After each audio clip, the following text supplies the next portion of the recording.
How to foster a classroom where kindness and compassion flourish. No act of kindness, no matter how small, is ever wasted. So, how do we create a classroom where students are choosing kindness? Humans are hardwired to be kind and compassionate. We all have it inside us already.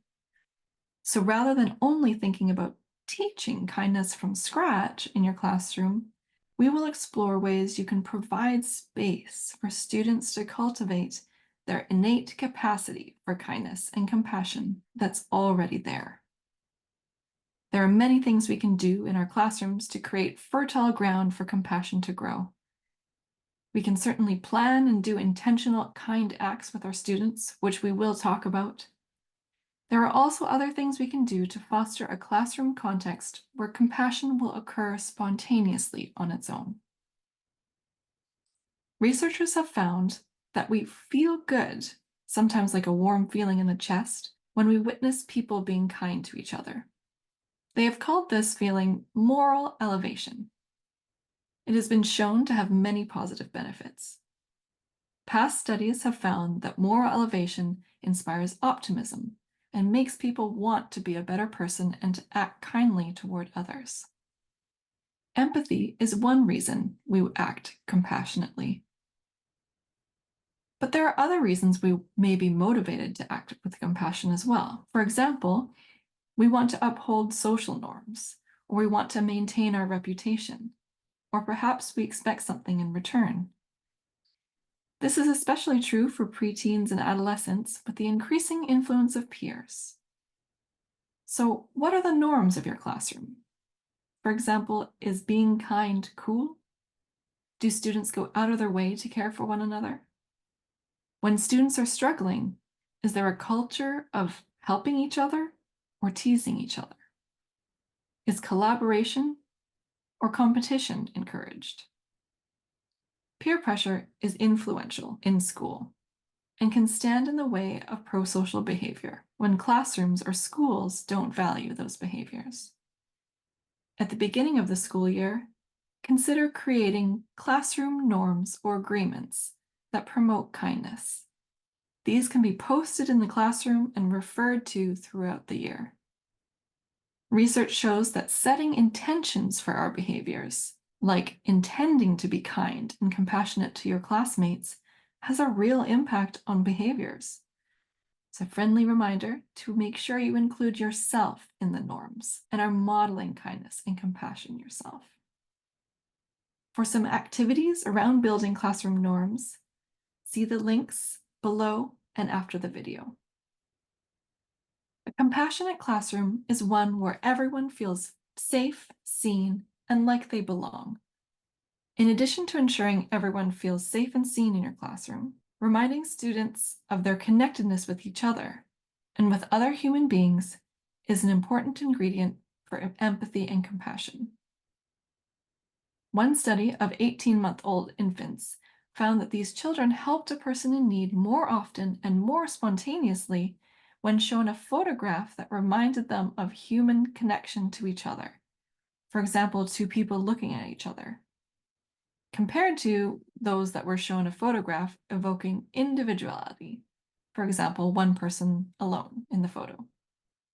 For strategies, something as simple as rearranging the layout of your classroom or putting up images of connectedness can help to promote feelings of connectedness, which could lead to more prosocial behavior.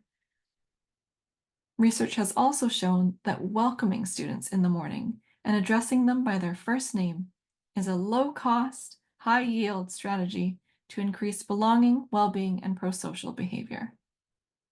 For more ideas about how to design your classroom for kindness, see these practices on this slide: Designing the Classroom to Promote Kindness and Making Kinder Classrooms in Schools. These are also linked after the video. Research has shown that providing students with opportunities to work on shared goals, like through cooperative learning activities, provides space for diverse voices to come together equally and for students to learn from each other. Activities like this fosters peer connectedness, can support identity, safety, and equity, and fosters greater prosocial behaviors in the classroom. Some studies have shown that these activities work best when they're well structured, where students are taught how to communicate and work together rather than just being put into groups. We've provided some specific practices below for doing cooperative learning in your classroom. Finally, those moments you take for students to connect with each other on a personal level and the interest you take in your students as people beyond pupils all make a difference in helping everyone to see the common humanity in their peers and people around them. Research shows that when you can put a face to the suffering, you're more likely to help. So when students get to know one another more on a personal level, they're more likely to act compassionately towards each other when they're suffering. For more practices about community, connection, collaboration, and trust, see these links below and after the video. It can be difficult to extend kindness when we ourselves feel like we are experiencing hardship and suffering. Just as with self-compassion, when it comes to compassion, it can be helpful to acknowledge common humanity. Yes, all humans suffer sometimes, including us, and we are all worthy of peace, lack of suffering, and happiness. It is also true that we are not all vulnerable in the same manner or magnitude due to systemic inequalities. Without this sense of common humanity, we risk A, being too caught up in our own suffering, and B, being too distant from the suffering of others, both of which can prevent action and foster an us versus them mentality. Having open discussions about differences and similarities and systemic inequalities in the classroom provides a foundation upon which compassion can thrive. For more ideas for practices about getting into differences and common humanity, we've provided some examples below and after the video. There are some cognitive abilities we all need in order to enact compassion, and these skills are still developing in young people. For example, we need to be able to pay attention and notice when someone else is suffering, and to regulate our own emotions so we don't become so overwhelmed that we can't act. To help our young people enact compassion, we can help them build these underlying skills of self-regulation, self-awareness, and social awareness. Some ways to do this are talk with your students about emotions. Labeling feelings and building a strong emotion vocabulary can help them better understand their own feelings and the feelings of other people. It is also the first step towards emotion regulation. You can practice self-regulation skills. Empower students by showing them that they have the ability to regulate their emotions when they need to. Self-regulation looks different for all students, but building a toolkit of skills is helpful. From physical regulation, like going for walks outside, movement breaks, and breathing exercises, or cognitive regulation, like writing or creating art about their emotions, as well as mindfulness practices. Mindfulness is one way to build self-awareness and self-regulation skills and to cultivate compassionate feelings towards others. Studies of elementary school students link mindfulness to empathy and perspective-taking, kindness, and other prosocial behavior. Loving kindness meditations and practices, which are those that involve sending loving, kind wishes to yourself, those you love, and the world at large, show great promise for increasing both positive emotions and compassionate behaviors. For some loving kindness practices that are tailored to different age groups, you can see these practices linked below and after the video. Should I reward kindness? Reward systems are common in education, and it might make sense to reward students when we notice them being kind or compassionate. However, there is a lot of evidence to suggest that reinforcing children for being kind can actually thwart their motivation to continue engaging in kind acts. It doesn't build the internal or intrinsic motivation, They just do kind things for the reward. For example, in another well-known study by Warnikin and Tomasello that examined helping behaviors of 20-month-olds, they found that children who received external rewards, like a toy right after they helped, actually helped less on subsequent trials. Positive reinforcements are not all bad. Kind behaviors are still happening, and that's great. And rewards can initially be helpful when student motivation is low, to sort of kickstart things.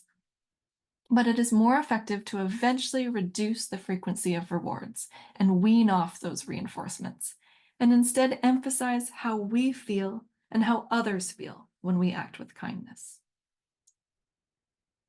Finally, when it comes to nurturing kindness and compassion, just practicing it actually works. Acts of kindness beget more compassion and kindness. Both witnessing kindness around us, when students see teachers and classmates are kind, and taking part in planning and acting out kindness. Reinforce those habits and hone students' attention for doing it again. Kindness really is contagious. We invite you to watch this video about the Breakfast Club, a project to teach social responsibility that was carried out with a group of 8th grade students in Canada. The idea for the project came from a teacher who was concerned about behavior problems among some of the students. With the help of the teacher, the group of 8th graders, who called themselves the Breakfast Club, decided to perform random acts of kindness in the school. Their first act was to distribute free coffee to the teachers. Ideas for other random acts of kindness grew and eventually touched everyone in the school. A link will be provided to watch the Breakfast Club after the video. Something that can get in the way of compassion is feeling like you can't really make a difference. The Breakfast Club highlighted some key features that research also shows can help promote and sustain kindness projects. Start small and local. Start with small and local service learning or acts of kindness projects, so students can witness the impact. We are more likely to continue when we feel like we're making a difference. Give students autonomy and ownership over their kindness. Some of the greatest benefits from kindness interventions have been seen when students both plan out their own activities and enact a variety of kind and compassionate acts. And remember, kindness can take many forms. They can be large, obvious gestures, from standing up for someone to intentional acts of kindness, donations, and volunteering. But they can also be more unseen and unacknowledged kindnesses, or as Dr. Tai Bin-Fei coined, quiet kindness. Like choosing not to talk about something that may hurt someone's feelings. Dr. Bin-Fei writes that quiet kindness requires advanced social and emotional skills, but ones that students can learn. For more ideas about acts of kindness and pro-social actions, see these links that will be provided after the video. Although being kind often feels good, sometimes compassion requires us to be critical, or even makes us feel sad or angry at the suffering or inequities in our society. That's okay. This can motivate us toward action. So how can we nurture compassion that can spark change? We can look to pedagogies and programs that incorporate social change and improvement and dig into perspective taking and identity development. These are all great places to start. Research has also demonstrated the positive effects of cooperative learning on addressing racial prejudice and reducing disparities and creating greater equity in education through students feeling more connected to their peers. We can also make schools a safe place where peaceful activism can take place. This will also raise the next generation of students who will fight for equity and human rights. Inequality of rights and resources not only hurt people, but research has shown that large disparities actually affect compassion itself. The larger the divide, the lower the empathy of the 1% toward the plight of the disadvantaged, reducing charitable donations and support. Maya Angelou once said, "It takes courage to be kind." Indeed, it can take courage to be compassionate, but compassion also makes us courageous. Compassion and courage work together. Compassion allows us to feel the suffering of others and motivates us to help relieve that suffering. Courage gives us the strength to act on that compassion, even when it may be difficult or risky. Together, these qualities can inspire us to make positive change in our own lives and in the world around us. For some practices that work on building courage for compassion, see the following linked on this slide and after the video. Houston Kraft, a speaker, author, and kindness advocate, has an important quote. One of the biggest barriers to a kinder world is the way we speak about kindness. When we make something sound easy, we don't allocate the necessary resources, energy, or time to actually improve at it. Although kindness and compassion are innate human qualities, they require intentional cultivation. Otherwise, it is all too easy to become too self-focused in our busy lives. Schools play a vital role in shaping the future of our society by preparing young people with essential skills to succeed in life. Therefore, it is imperative to recognize that kindness and compassion are not just merely nice values, but they are the foundation of a thriving community, and hence they need to be given the same importance as any other subjects taught in school.